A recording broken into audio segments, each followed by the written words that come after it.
अस्सलाम वालेकुम स्टूडेंट्स, उम्मीद करता हूँ आप सब खैरियत से होंगे। स्टूडेंट्स, आज हम बात करेंगे सिंपल हार्मोनिक मोशन के ऊपर। ठीक, लेकिन सिंपल हार्मोनिक मोशन को समझने से पहले हमें समझना पड़ेगा वाइब्रेटरी मोशन। और आप सबने पढ़ा हुआ भी होगा vibratory motion.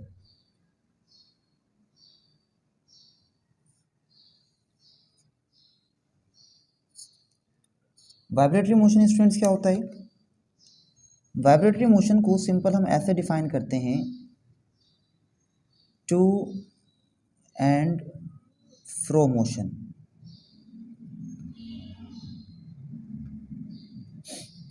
To and fro motion कह लें या बैक एंड फोर्थ मोशन कह लें। Back and forth motion.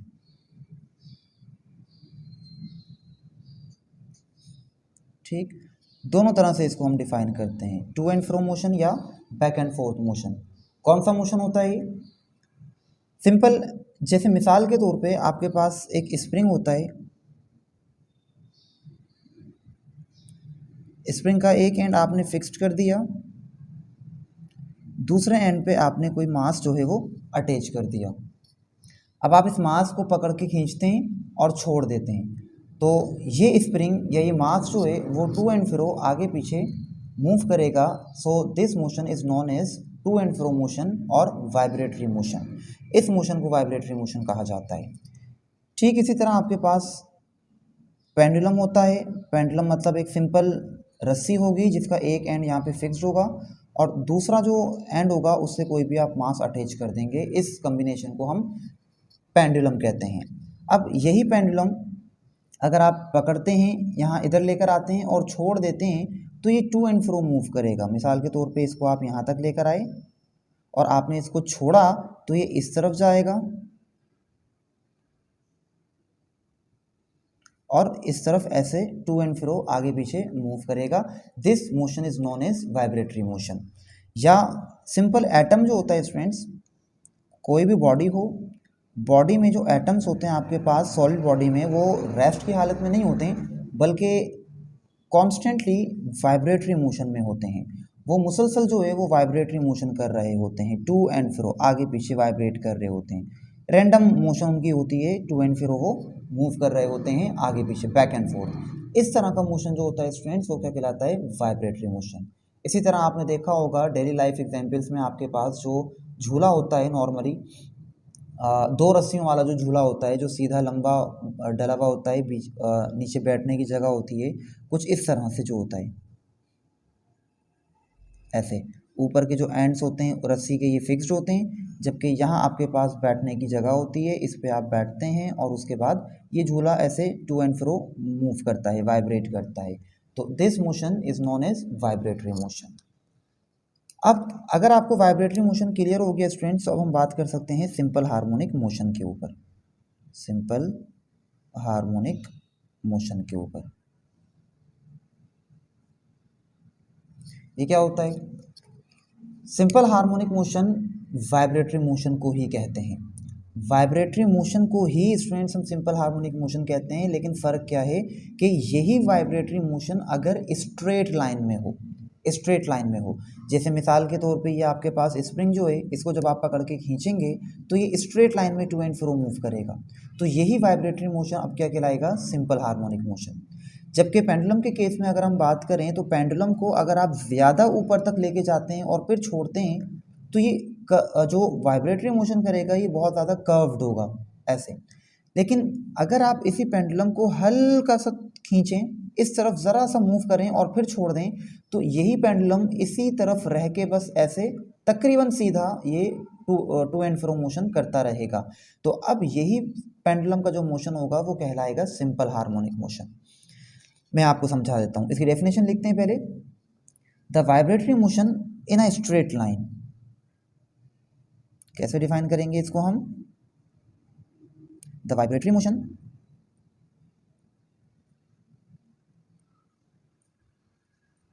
In a straight line is called simple harmonic motion. जैसे अभी मैंने आपको मिसाल दी कि ये जो स्प्रिंग है आपके पास, इस स्प्रिंग का एक एंड आप बांध दें और दूसरे एंड पे एक मास अटैच कर दें। अब इस ऑब्जेक्ट को पकड़ के आप खींचते हैं, छोड़ देते हैं, तो ये स्ट्रेट लाइन में ही वाइब्रेटरी मोशन करेगा। तो ये बेस्ट एग्जांपल है आपके पास सिंपल हार्मोनिक मोशन की, ठीक। जबकि यही पेंडुलम अगर आप ज़्यादा दूर तक ना खींचें, बल्कि हल्के से यहाँ पे आप ले जाएं इस तरफ बस, और यहाँ से ले जाके आप छोड़ देंगे, तो अब आप देखेंगे कि इसका जो वाइब्रेटरी मोशन है, जो टू एंड फ्रो मोशन है, वो ऑलमोस्ट स्ट्रेट लाइन में है ऐसे। तो अब ये जो पेंडुलम का मोशन होगा, वाइब्रेटरी मोशन, इसको आप क्या कहेंगे? Simple harmonic motion. यूं कह लें कि जो एंगल है वो बहुत छोटा सा अगर बने, तो अब यही पेंडुलम का जो वाइब्रेटरी मोशन है वो क्या कहलाएगा? Simple harmonic motion. तो स्मॉल एंगल के लिए ये जो पेंडुलम का मोशन है ये सिंपल हार्मोनिक मोशन कहलाएगा। इसके अलावा ये जो एटम्स हैं ये तो मूव ही वाइब्रेट ही स्ट्रेट लाइन में करते हैं, तो लिहाजा इसके मोशन को भी आप सिंपल हार्मोनिक मोशन कह सकते हैं। बस कोई भी मोशन हो आपके पास, वाइब्रेटरी मोशन जो कि स्ट्रेट लाइन में हो, उस स्ट्रेट लाइन के मोशन को हम क्या कहते हैं? Simple harmonic motion.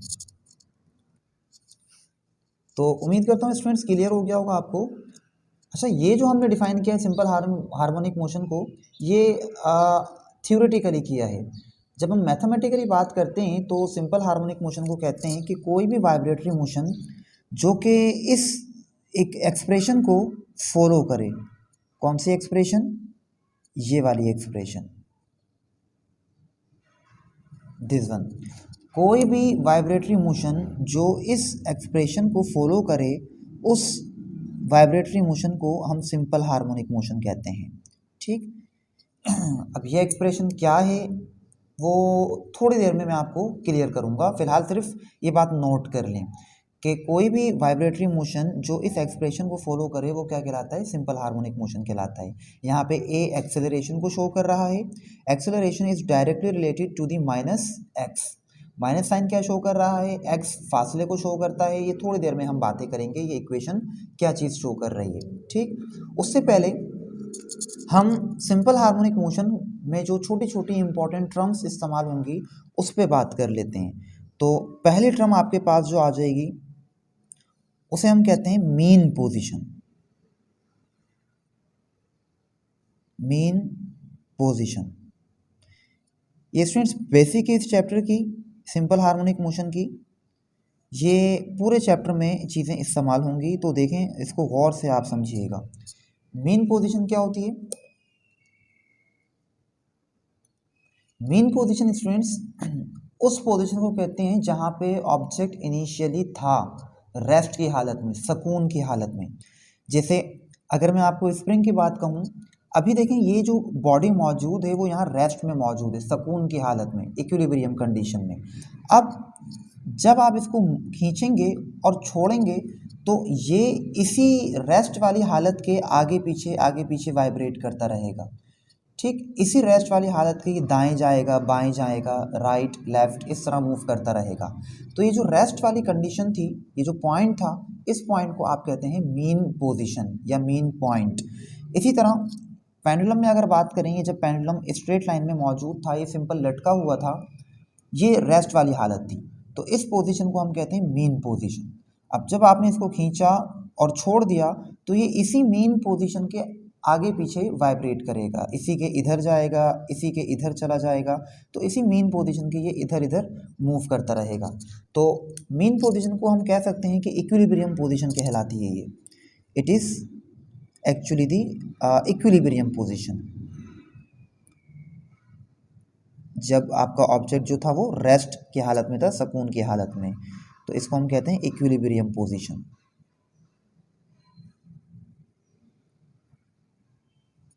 या इसको ऐसे कह लें कि इस पोजीशन पे, मीन पोजीशन पे जो मीडियम होता है, जो ऑब्जेक्ट होता है, वो अनडिस्टर्ब होता है, और रेस्ट की हालत में होता है, सुकून की हालत में अनडिस्टर्ब, वो डिस्टर्ब नहीं होता वो। लेकिन जैसे स्प्रिंग यहाँ रखा हुआ है, ये ऑब्जेक्ट रखा हुआ है, अभी ये अनडिस्टर्ब है, तो ये पोजीशन आपकी मीन पोजीशन कहलाएगी। इसी तरह ये सिंपल लटका हुआ था, अभी ये अनडिस्टर्ब है, रेस्ट की हालत में, सुकून की हालत में, तो ये मीन पोजीशन कहलाएगी। तो इसको हम ऐसे भी कह सकते हैं, और अनडिस्टर्ब पोजीशन या कंडीशन या मीडियम, अनडिस्टर्ब मीडियम। जैसे मिसाल के तौर पे फ़र्ज़ करें, एक रस्सी को मैंने बांध दिया किसी जगह से, ऐसे ये रस्सी थी, इसको मैंने यहाँ से बांधा हुआ है। अब इस रस्सी को दूसरा सिरा जो है वो मैंने पकड़ लिया इसका, ठीक। अभी देखें ये जो रस्सी है वो स्ट्रेट लाइन में मौजूद है, मतलब ये अनडिस्टर्ब है, अभी सीधी है ये बिल्कुल। तो ये कंडीशन जो है, ये पोजीशन जो है वो कहलाएगी मीन पोजीशन। अब मैं इसमें अगर वाइब्रेशन पैदा करता हूँ, ऐसे वेव्स पैदा करता हूँ, तो अब ये डिस्टर्ब हो गई। तो जब ये अनडिस्टर्ब थी, स्ट्रेट लाइन में ये रस्सी मौजूद थी, उस वक्त आप क्या कहोगे, ये पोजीशन मीन पोजीशन है, ठीक स्टूडेंट्स। दूसरी टर्म पे बात करेंगे स्टूडेंट्स, और उसे हम कहते हैं एक्सट्रीम पोजीशन। एक्सट्रीम पोजीशन,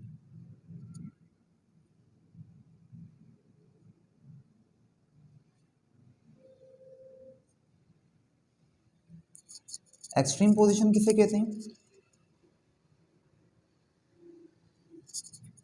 देखें ये जो रेस्ट वाली हालत थी स्टूडेंट्स, ये तो मीन पोजीशन हो गई है, ठीक। दिस इज मीन पोजीशन, ये भी मीन पोजीशन है स्प्रिंग की, ठीक। अब ये जो आपके पास ऑब्जेक्ट है, ये मैक्सिमम किधर तक जा सकता है? आपने इसको लिया, मीन से डिस्टर्ब किया और इधर लेकर आ गए, आपने छोड़ दिया। अब ये ऐसे टू एंड फ्रो मूव कर रहा है, ठीक। तो ये मैक्सिमम यहाँ कहाँ तक आ सकता है, और इस साइड भी मैक्सिमम कहाँ तक जा सकता है, उन पॉइंट्स को, दोनों साइड्स पे उन पॉइंट्स को हम कहते हैं एक्सट्रीम पॉइंट्स या एक्सट्रीम पोजीशंस। जैसे इस स्प्रिंग को आपने खींचा और छोड़ दिया, तो ये स्प्रिंग ऐसे टू एंड फ्रो मूव करेगा। तो ये मैक्सिमम यहाँ तक जो आ सकता है, ये वाला जो पॉइंट है उसको एक्सट्रीम पॉइंट कहते हैं। या इस तरफ ये कितना मैक्सिमम कंप्रेस हो सकता है इस पॉइंट तक, उस पॉइंट को हम कहेंगे एक्सट्रीम पॉइंट या एक्सट्रीम पोजीशंस। तो एंडिंग पॉइंट्स जो होते हैं दोनों साइड्स पे, मीन पोजीशन के दोनों साइड्स पे जो एक्सट्रीम पॉइंट्स होते हैं, एंडिंग पॉइंट्स होते हैं, उन्हें हम कहते हैं एक्सट्रीम पोजीशंस, ठीक। तो हम लिख सकते हैं कि एंडिंग पॉइंट्स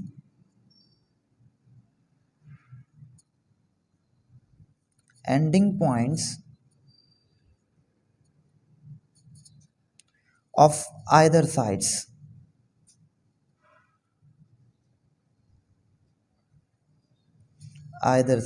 मतलब दोनों साइड्स पे जो एंडिंग पॉइंट्स होते हैं उन्हें हम क्या कहते हैं, एक्सट्रीम पोजीशंस।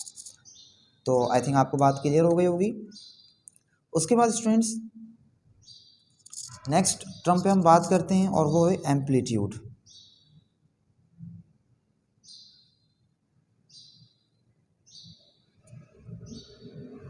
एम्पलीट्यूड को यहाँ सिंपल हार्मोनिक मोशन में हम एक्स नॉट से शो करेंगे, ठीक। वैसे तो किसी भी आप लेटर से शो कर सकते हैं, लेकिन यहाँ आपकी किताब में सिंध टेक्स्ट बुक बोर्ड में एक्स नॉट से शो किया गया है, ठीक। होता क्या है एम्पलीट्यूड? एम्पलीट्यूड को ऐसे डिफाइन करते हैं कि मीन पोजीशन से एक्सट्रीम पोजीशन तक का जो डिस्प्लेसमेंट होता है, maximum displacement from mean to extreme position, extreme points is known as amplitude. इसको मैं आपको वेव की कंडीशन में आसानी से समझा देता हूँ। जैसे मिसाल के तौर पे ये रस्सी बंधी हुई है और आपने इस रस्सी को यहाँ से पकड़ा हुआ है। अब आप क्या करते हैं, इस रस्सी में वेव्स पैदा करते हैं। तो इस तरह से आप अप एंड डाउन्स इसमें पैदा करते हैं, ऐसे।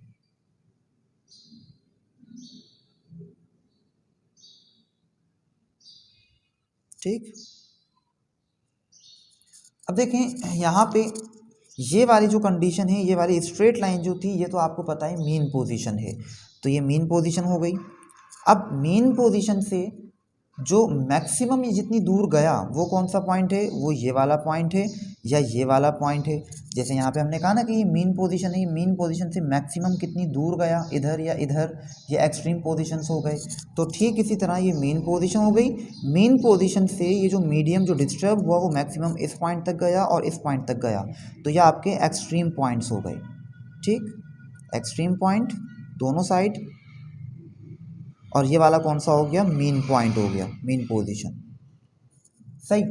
अब एम्पलीट्यूड को आप क्या कहते हो कि maximum displacement from mean to extreme position, mean से एक्सट्रीम पोजीशन के दरमियान ये जो फासला होता है इसे हम कहते हैं एम्पलीट्यूड। इससे आपको पता चलता है वेव के बारे में अगर बात करें तो वेव कितनी ऊंची है। होती ना कुछ वेव बहुत ज़्यादा ऊंची होती हैं हाइट वाली, कुछ वेव बहुत ज़्यादा छोटी होती हैं, तो एम्पलीट्यूड उनकी हाइट वो चीज़ कहलाती है एम्पलीट्यूड, मीन से एक्सट्रीम तक का जो फासला होता है। और यहाँ पे अगर हम बात करें इसके केस में, पेंडुलम के केस में, तो मीन से एक्सट्रीम तक का ये वाला जो फासला होगा ये एम्पलीट्यूड हो जाएगा। और अगर स्प्रिंग के केस में बात करें तो स्प्रिंग मिसाल के तौर पे ये अभी आपके पास मीन पोजीशन पे है, मीन से ये मैक्सिमम यहाँ तक आ जाता है, इस पॉइंट तक जब ये वाइब्रेट करता है तो ये पॉइंट आपका एक्सट्रीम पॉइंट हो गया। तो मीन से एक्सट्रीम पॉइंट तक का ये जो फासला होगा डिस्प्लेसमेंट, इसे कहेंगे एम्पलीट्यूड। तो स्टूडेंट्स इसको हम ऐसे ही लिखते हैं, displacement from mean to extreme point, displacement from mean to extreme points, mean to extreme points.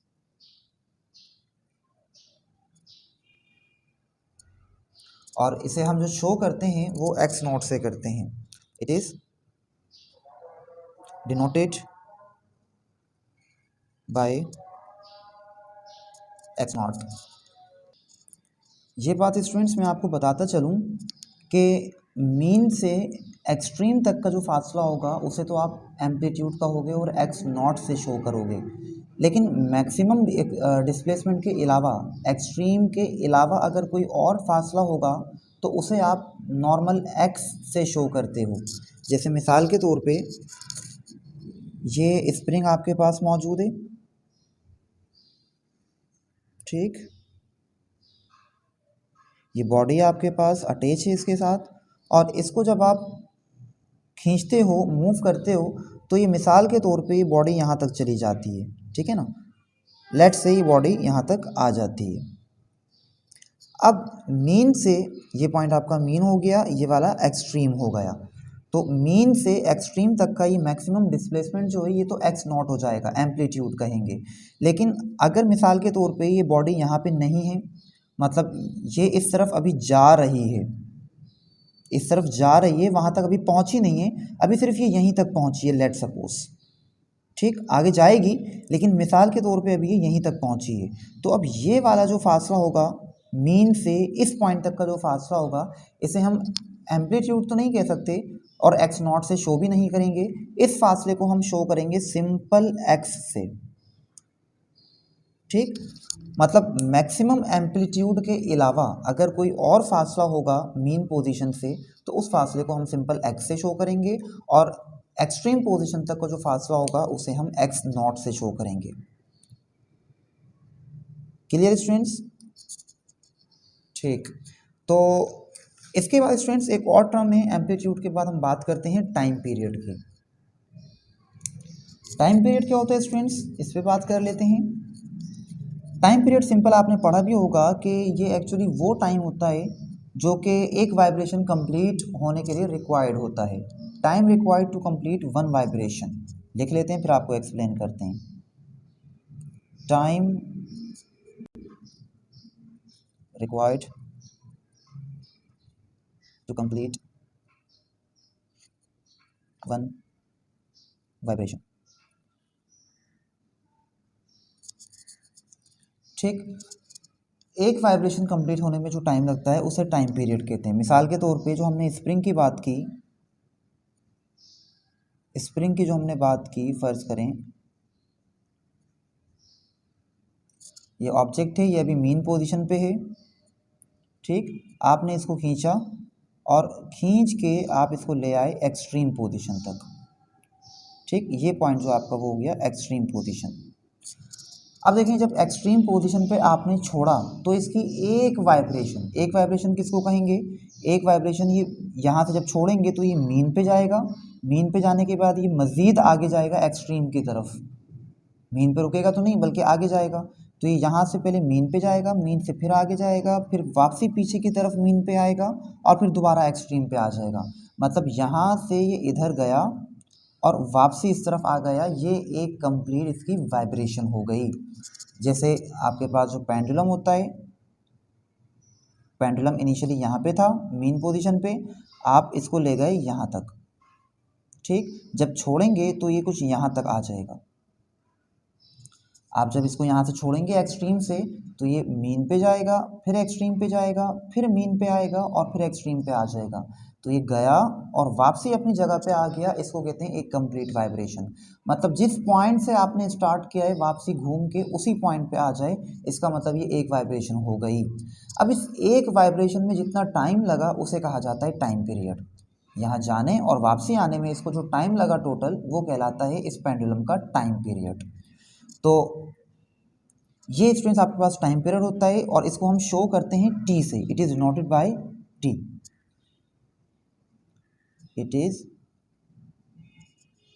Denoted by T. और जब टाइम पीरियड है, सिंपल टाइम है, तो इसका यूनिट भी क्या होगा, सेकंड हो जाएगा। जैसे पंखे में अगर हम बात करें, पंखा आपके पास जो घूम रहा है सर्किल में, वो मिसाल के तौर पे इस पॉइंट पे फर्ज कर लेते हैं, जो पंखे की कोई एक पंखड़ी है या जो पर है उसका, वो मिसाल के तौर पे यहाँ पे था। अब ये पर घूमा, विंग जो है इसका वो घूमा और घूम के वापसी अपनी जगह पे आ गया। इसको वापसी अपनी जगह पे आने में कितना टाइम लगा, या यूँ कहें कि एक चक्कर कंप्लीट करने में, एक साइकिल कंप्लीट करने में कितना टाइम लगा इसको, ये इस पंखे का टाइम पीरियड होगा। ठीक है स्टूडेंट्स, मतलब एक साइकिल के लिए, एक वाइब्रेशन कह लें, वो कंप्लीट करने में जो इसको टाइम लगता है वो टाइम पीरियड कहलाता है।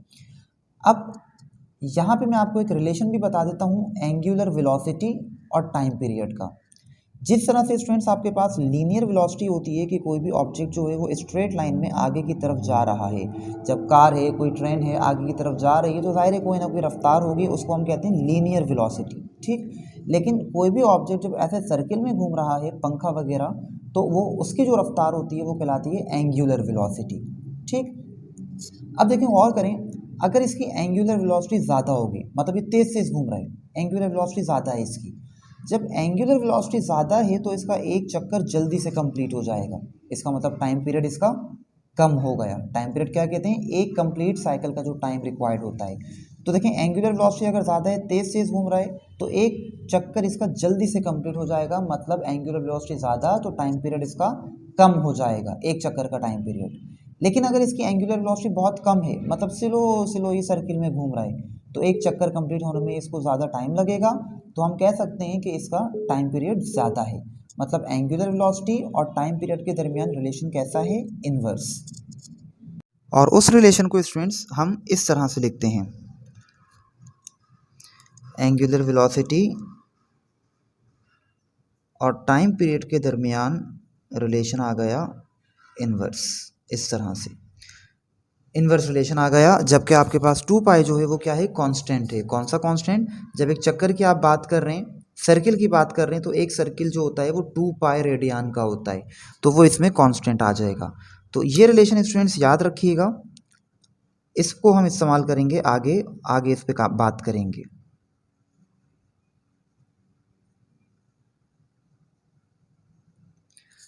असल में ये फार्मूला स्टूडेंट्स निकाला कहाँ से है, ये फार्मूला हमने निकाला है एंगुलर वेलोसिटी की फार्मूले से। चैप्टर नंबर 4 में मोशन इन 2 डायमेंशन जब आपने पढ़ा तो उसमें पढ़ा होगा कि जो एंगुलर वेलोसिटी होती है वो rate of change of angular displacement होता है, इस तरह से, ठीक। ओमेगा का जो फार्मूला होता है एंगुलर वेलोसिटी का, वो एंगुलर डिस्प्लेसमेंट अपॉन टाइम होता है। अब हम अगर ये कहें कि एंगुलर डिस्प्लेसमेंट सर्किल में मतलब कितना घूमा, तो सर्किल में जो उसने चक्कर लगाया वो एक कंप्लीट साइकिल का लगाया, और कंप्लीट साइकिल जो होती है स्टूडेंट्स वो 2 पाई रेडियन की होती है, ठीक। और जब एक कंप्लीट चक्कर हो गया तो उसके टाइम को हम क्या कहते हैं, टाइम पीरियड कहते हैं, उसे हम कैपिटल टी से शो करते हैं। तो ये कैपिटल टी इस तरह से आ जाएगा। तो यहाँ से स्टूडेंट्स इस फॉर्मूले से एक्चुअली ये फॉर्मूला निकाला गया है। तो याद रखिएगा एंगुलर वेलोसिटी और टाइम पीरियड के दरमियान इन्वर्स रिलेशन होता है और वो इसके बराबर होता है। ठीक, इसके बाद स्टूडेंट्स एक और टर्म हमारे पास है, उस पर हम बात करेंगे और वो है फ्रीक्वेंसी।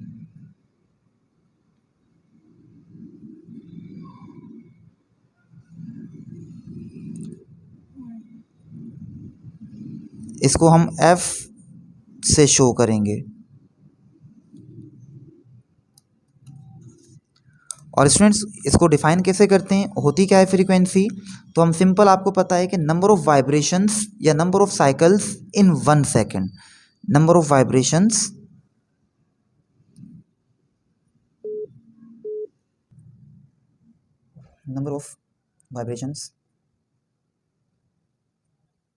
या नंबर ऑफ साइकिल्स पर सेकेंड।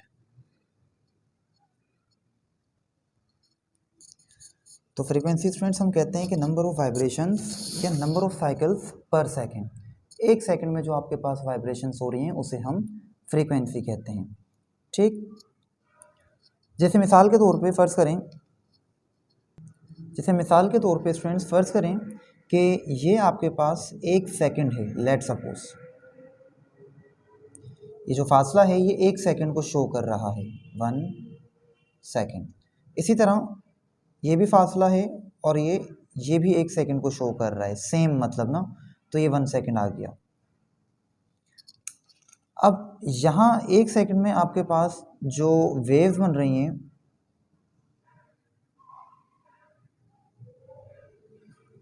वो, और यहाँ जो आपके पास वेव्स बन रही हैं एक सेकंड में वो, आप देख सकते हैं कि यहाँ पे एक सेकंड में जो वेव्स बन रही हैं वो एक और दो वेव्स यहाँ बन रही हैं। इसका मतलब यहाँ इसकी जो फ्रीक्वेंसी होगी वो 2 हर्ट्ज़ हो जाएगी, इसकी फ्रीक्वेंसी हो जाएगी 2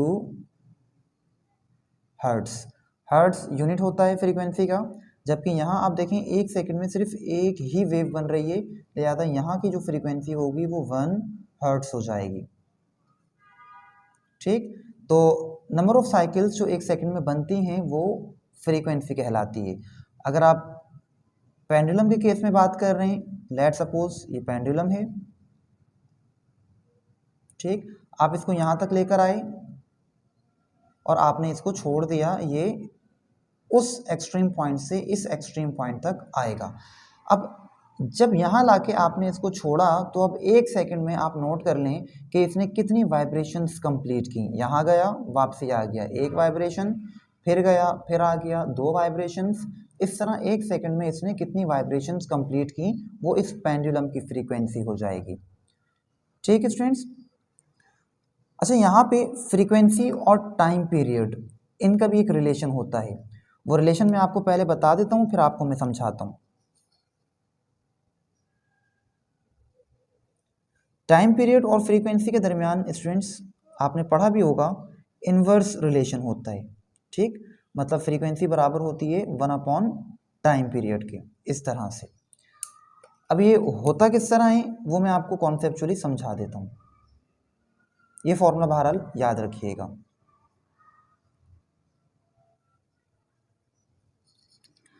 इसको समझने के लिए स्टूडेंट्स फ़र्ज़ करें कि मैंने आपको कहा एक वेव है, वेव के केस में आप इसको आसानी से समझ जाएंगे इस रिलेशन को। मैंने कहा एक वेव है और उसका जो टाइम पीरियड है वो मिसाल के तौर पे 0.25 सेकेंड से। ठीक, तो बताइए इसकी फ्रीक्वेंसी कितनी होगी। इसी तरह एक और केस में मैं कहता हूँ कि एक दूसरी वेव है मेरे पास जिसका टाइम पीरियड 0.5 सेकेंड्स है, मतलब ये जो वेव है वो 0.5 सेकेंड में एक वेव कंप्लीट हो जाएगी, वेव का टाइम पीरियड 0.5 सेकेंड से। तो बताइए फिर उस वेव की फ्रीक्वेंसी कितनी होगी। अब दोनों की फ्रीक्वेंसी मालूम करने के लिए स्टूडेंट्स तरीका क्या होगा कि मिसाल के तौर पे पहले तो आप ये कहें कि ये 1 सेकेंड आ गया आपके पास, ये आ गया आपके पास 1 सेकेंड मिसाल के तौर पे।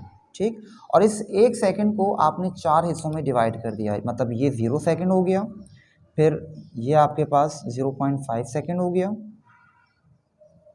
ये वाला और ये वाला ये हो जाएगा 0.25 सेकंड्स, और ये हो जाएगा 0.75, ठीक। यही चीज़ आप इसके लिए भी फ़र्ज़ कर लें, मिसाल के तौर पे ये आपके पास 1 सेकंड आ गया, सेम लेंथ, जो लेंथ इसकी है वही लेंथ इसकी आ गई, ये 1 सेकंड आ गया। अब अगेन ये आपके पास 0 सेकंड हो जाएगा, दिस वन सेंटर में 0.5 हो जाएगा सेकंड्स, ये वाला आपका हो जाएगा 0.25 सेकंड, और ये 0.75 सेकंड्स, और फिर यहाँ फाइनली 1 सेकंड हो जाएगा, इसी तरह यहाँ पे 1 सेकंड, ठीक। अब ये क्या कह रहा है कि टाइम पीरियड जो है वेव का वो 0.25 सेकंड्स है, मतलब एक वेव 0.25 सेकंड में कंप्लीट हो जाएगी। तो हम कहते हैं कि ये 0.25 सेकंड में एक वेव कंप्लीट हो गई, इस तरह से ये वेव बन जाएगी। 0.25 तो यहीं तक है, तो ये एक वेव कंप्लीट हो गई। 1 सेकंड में अब कितनी वेव्स बन सकती हैं, उसे फ्रीक्वेंसी कहते हैं। तो ये देखें 1 सेकंड में फिर कितनी वेव बन जाएंगी, ये 0.25 सेकंड में पहली बनी, फिर ये 0.25 सेकंड्स दूसरी बन गई, फिर ये 0.25 सेकंड तीसरी, और फिर ये 0.25 सेकंड चौथी, मतलब 4 वेव्स बन जाएंगी 1 सेकंड में। तो लिहाजा इसकी फ्रीक्वेंसी जो होगी वो कितनी हो जाएगी, 4 हर्ट्ज़ की। जबकि यही चीज़ अगर आप यहाँ पे देखें, ये कह रहा है कि वेव की जो टाइम पीरियड है 0.5 सेकंड है, मतलब एक वेव 0.5 सेकंड में कंप्लीट हो जाएगी। तो इसका मतलब इस तरह से ये 0.5 सेकंड में ये वेव कंप्लीट हो गई पहली, और 1 सेकंड में फिर कितनी हो सकती हैं, 2 वेव। तो यहाँ पे आपके पास 1 सेकंड में कितनी वेव कंप्लीट हो रही है, 2, लिहाजा यहाँ इसकी फ्रीक्वेंसी कितनी आ गई, 2 हर्ट्ज़ की, क्योंकि फ्रीक्वेंसी किसको कहते हैं, 1 सेकंड में जो वेव्स बन रही हैं। तो 1 सेकंड में यहाँ 2 वेव्स बन रही हैं। अब आप देख सकते हैं स्टूडेंट्स, जब टाइम पीरियड कम था फ्रीक्वेंसी ज़्यादा थी, जब टाइम पीरियड बढ़ा दिया तो फ्रीक्वेंसी कम हो गई, मतलब रिलेशन कैसा हो रहा है, इन्वर्स है। टाइम पीरियड कम था तो 4 हर्ट्ज़ की फ्रीक्वेंसी बन रही थी, अब आपने टाइम पीरियड बढ़ा दिया तो सिर्फ 2 हर्ट्ज़ की फ्रीक्वेंसी रह गई, मतलब इन्वर्स रिलेशन है। तो इस तरह से स्टूडेंट्स ये फॉर्मूला हम इस्तेमाल करेंगे आगे जाके, ठीक। तो ये तमाम स्टूडेंट्स छोटे छोटे टर्म्स हैं जो कि इस्तेमाल होंगी सिंपल हार्मोनिक मोशन के केस में। तो उम्मीद करता हूँ यहाँ तक आपको क्लियर हो गया होगा। अब स्टूडेंट्स आपको याद होगा, मैंने आपको बताया था अभी थोड़ी देर पहले कि कोई भी वाइब्रेटरी मोशन अगर वो सिंपल हार्मोनिक मोशन है तो वो इस इक्वेशन को, इस एक्सप्रेशन को वो फॉलो करेगा, acceleration directly related to negative x, ठीक।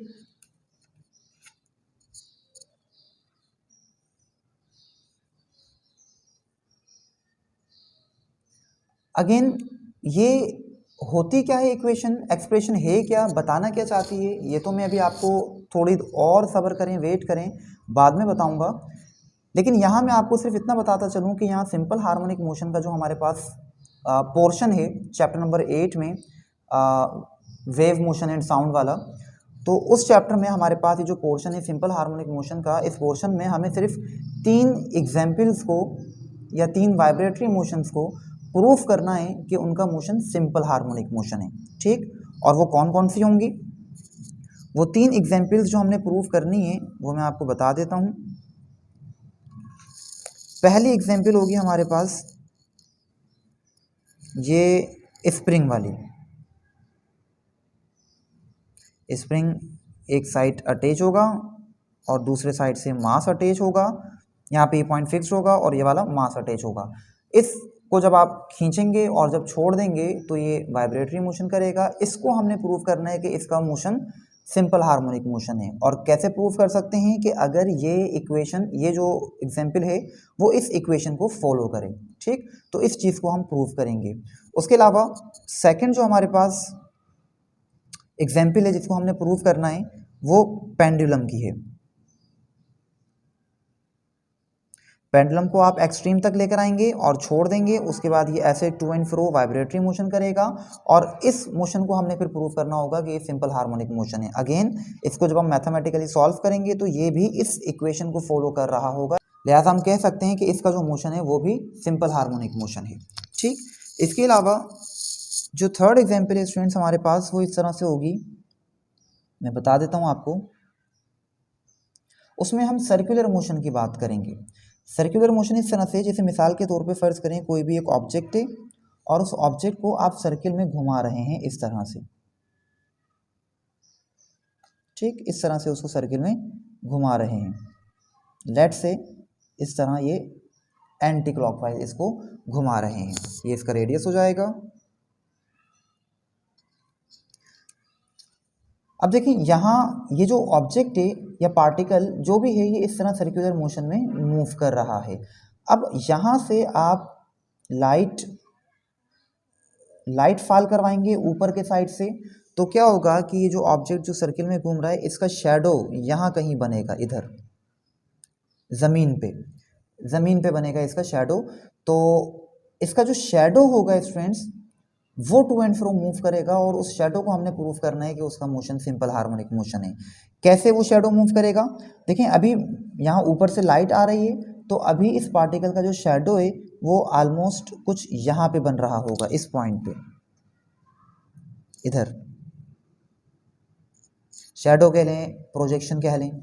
जब ये ऑब्जेक्ट उठ के इधर आ जाएगा, मिसाल के तौर पे ऐसे मूव करते हुए इधर आ जाएगा, तो इसका जो शेडो है वो कुछ यहाँ पे आ जाएगा, यहाँ से यहाँ इस तरफ आ जाएगा।